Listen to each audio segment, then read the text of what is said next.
Hello everyone, आज हम लोग देखेंगे कोऑर्डिनेट ज्योमेट्री।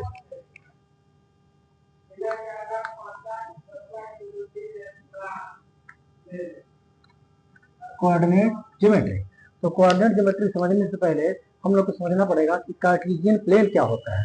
तो पहले देखते हैं कार्टेशियन प्लेन। कार्टेशियन प्लेन पहले समझते हैं कार्टेशियन प्लेन क्या होता है। तो हम जानते हैं कि एक्सिस इसको बोलते हैं एक्स एक्सिस और इसको बोलते हैं वाई एक्सिस। इधर है तो एक्स डैश और इधर वाई डैश, यानी कि नेगेटिव हो जाता है। अब देखिए, अब क्या होता है, एक्स एक्सिस और वाई एक्सिस। एक्स एक्सिस को बोलते हैं हम लोग एब्सिसा, और वाई एक्सिस को ऑर्डिनेट। एक्स एक्सिस को बोलते हैं एब्सिसा और वाई एक्सिस को बोलते हैं ऑर्डिनेट। अब देखिए क्या होता है, जैसे हमारा एक्स एक्सिस है, ये पूरा एक्स एक्सिस है। एक्स एक्सिस पे इसको हम बोलते हैं हॉरिजॉन्टल एक्सिस और इसको बोलते हैं वर्टिकल एक्सिस। यानी कि जब एक्स एक्सिस और वाई एक्सिस जिस पॉइंट पे कट करते हैं उसको हम लोग बोलते हैं ओरिजिन। क्या बोलते हैं? ओरिजिन।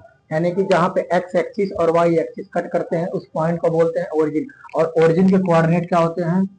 0,0। यानी कि इस पॉइंट पे एक्स की वैल्यू भी 0 होती है और वाई की वैल्यू भी 0 होती है। जैसे हम कोई कोऑर्डिनेट लिखते हैं तो पहले हम लिखते हैं एक्स और बाद में क्या लिखते हैं? वाई। यानी कि एक किसकी वैल्यू होती है? एक्स की, और एक किसकी होती है? वाई की। यानी कि इसको बोलते हैं एब्सिसा और इसको बोलते हैं ऑर्डिनेट। चलिए, तो अब क्या होता है, एक्स एक्सिस और वाई एक्सिस इस प्लेन को 4 पार्ट्स में डिवाइड करता है। कितने पार्ट्स में? 4 पार्ट्स में। फर्स्ट, सेकंड, थर्ड और फोर्थ। यानी कि फर्स्ट को क्या बोलते हैं? फर्स्ट क्वाड्रेंट, इसको सेकंड, इसको थर्ड और इसको fourth. First quadrant, second quadrant, third quadrant और फोर्थ क्वाड्रेंट। अब क्या होता है, फर्स्ट क्वाड्रेंट में एक्स की, यानी कि ओरिजिन से अगर हम राइट साइड में जाते हैं तो यहाँ पे एक्स की वैल्यू क्या होती है? पॉजिटिव होती है। और ऊपर जाएंगे तो वाई की वैल्यू पॉजिटिव, लेफ्ट जाएंगे तो एक्स की वैल्यू निगेटिव, डाउन जाएंगे तो वाई की वैल्यू नेगेटिव होती है। यानी कि ओरिजिन से अगर हम राइट साइड में चलते हैं एक्स एक्सिस पे तो एक्स की वैल्यू पॉजिटिव होती है, और लेफ्ट में चलते हैं तो एक्स की वैल्यू नेगेटिव होती है। और ऊपर जाएंगे तो वाई की वैल्यू पॉजिटिव और नीचे जाएंगे तो वाई की वैल्यू नेगेटिव होती है। अब क्या होता है, जैसे फर्स्ट क्वाड्रेंट में एक्स और वाई जो होता है, एक्स की वैल्यू भी पॉजिटिव होती है और वाई की वैल्यू भी पॉजिटिव होती है। सेकेंड क्वाड्रेंट में क्या होगा, एक्स क्या है? नेगेटिव है और वाई क्या है? पॉजिटिव है। थर्ड में क्या है? थर्ड में एक्स और वाई दोनों क्या है? नेगेटिव है। फोर्थ में क्या है? एक्स की वैल्यू कितनी है? पॉजिटिव और वाई कितनी है? नेगेटिव। ठीक है, तो क्या होता है, फर्स्ट में क्या होता है, एक्स और वाई दोनों क्या होते हैं? पॉजिटिव होते हैं। सेकंड में क्या होता है, एक्स की वैल्यू नेगेटिव और वाई की वैल्यू पॉजिटिव होती है। थर्ड में क्या होता है, एक्स और वाई दोनों क्या होते हैं? नेगेटिव होते हैं। फोर्थ में क्या होता है, एक्स की वैल्यू पॉजिटिव और वाई की वैल्यू नेगेटिव। ठीक है, अब देखो, अब क्या होता है इस एक्सिस पे, एक्स एक्सिस पे क्या 0 होगा? देखिए, कुछ नोट्स पॉइंट है इसके, कुछ नोट्स हैं। क्या? फर्स्ट है, on the x-axis y is equal to 0, on the y-axis x is equal to 0। मतलब क्या होता है, मतलब है कि अगर हम x एक्सिस पर हैं तो x पे y की वैल्यू क्या होगी? 0। अगर हम y एक्सिस पर हैं तो y पे क्या होगा? x की वैल्यू 0 होगी। बहुत ही इंपॉर्टेंट पॉइंट है कि अगर कोई भी पॉइंट x एक्सिस बोल रहा है, इसका मतलब y की वैल्यू क्या पुट करना पड़ेगा? 0। कोई point x axis y axis पर है, सॉरी y एक्सिस पर है, तो x की वैल्यू क्या पुट करनी पड़ेगी?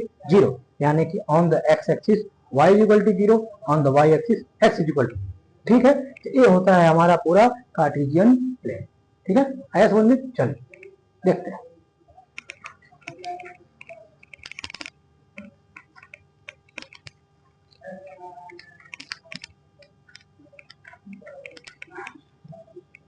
अब अब क्या होता है, इसमें एक पॉइंट आता है, पहला है डिस्टेंस फॉर्मूला। डिस्टेंस फॉर्मूला, तो डिस्टेंस फॉर्मूला क्या होता है, अपने पास ए और बी दो पॉइंट दिए होंगे, उनके बीच का डिस्टेंस निकालना पड़ेगा। तो इसके लिए पहले हम इसका फॉर्मूला देखते हैं, फॉर्मूला कहाँ से निकलेगा। चलिए, मान लिया ये एक्स एक्सिस है और ये वाई एक्सिस, ठीक है। अब क्या किया, मान लिया हमने कोई पॉइंट दे रखा है पी और क्यू, पी और क्यू को पॉइंट दे रखा है। मान लिया पी के डिस्टेंस कितना है, यहाँ से x1 है और q का x2 है, y एक्सिस से y1 है और q का y2, ठीक है। तो अब हम देख रहे हैं अगर p के कोऑर्डिनेट क्या होंगे, x1 और y1, यानी कि x की वैल्यू x1 और y1 और q के x2 और y2। तो अगर हम इन दोनों को मिला देते हैं, यहाँ मान लिया कोई पॉइंट t है, तो ये बन जा रहा है p टी क्यू, एक राइट एंगल ट्रायंगल बन रहा है। क्या बन जा रहा है, पी टी क्यू एक राइट एंगल ट्रायंगल बन जा रहा है। और हमको पता है कि अगर कोई भी राइट एंगल ट्रायंगल है तो हम उसमें पाइथागोरस थ्योरम लगाते हैं। क्या लगाते हैं, पाइथागोरस थ्योरम। जैसे कि यहाँ पे है पी क्यू टी, ठीक, इसको बोलते हैं हाइपोटेनियस बेस और परपेंडिकुलर। तो पाइथागोरस थ्योरम क्या होता है,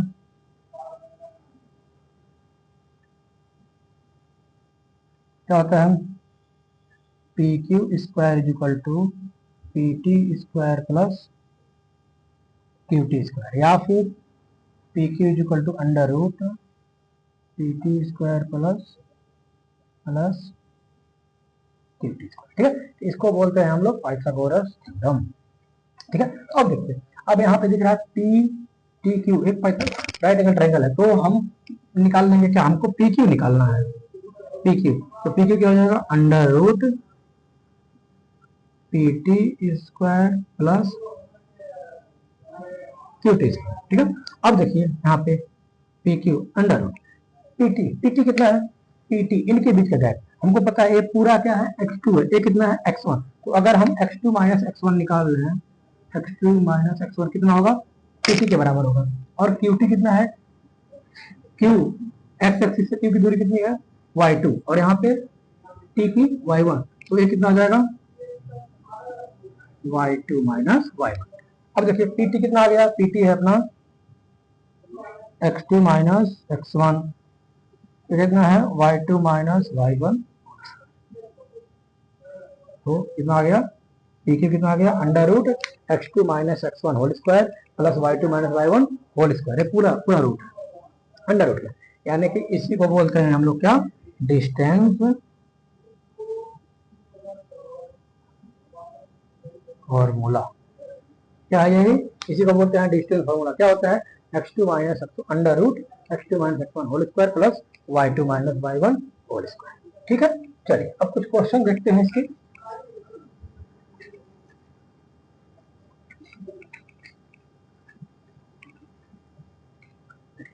मान लीजिए कोई एग्जाम्पल दे रखा है अपने पास, फाइंड द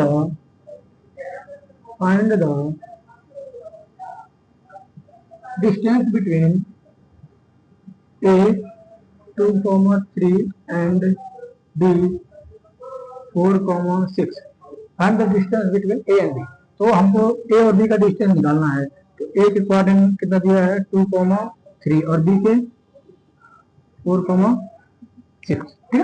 तो डिस्टेंस फॉर्मूला हमको पता है, A B is equal to under root x2 minus x1 whole square plus y2 minus y1 whole square. अब यहाँ पे क्या है, x1, इसको x1 है और ये क्या है y1, ये कितना है x2 और ये कितना है y2। तो इनके बीच का डिस्टेंस बस पुट कर देंगे, x2 की वैल्यू 4, x1 की वैल्यू 2 होल स्क्वायर, y2 की value 6 3 whole square, under 4 minus 2 2, 6 minus 3 3, under 2 का स्क्वायर 4 9, 9 या 4 13, अंडर रूट 13, यानी कि ए बी की वैल्यू कितनी आ गई, under root 13, under root 13 unit, ठीक है।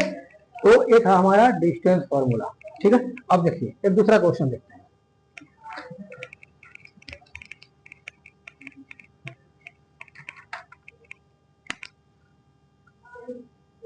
बोल रहा है कि if q 0,1 is equidistant from t 5, -3 and q x, 6. Find the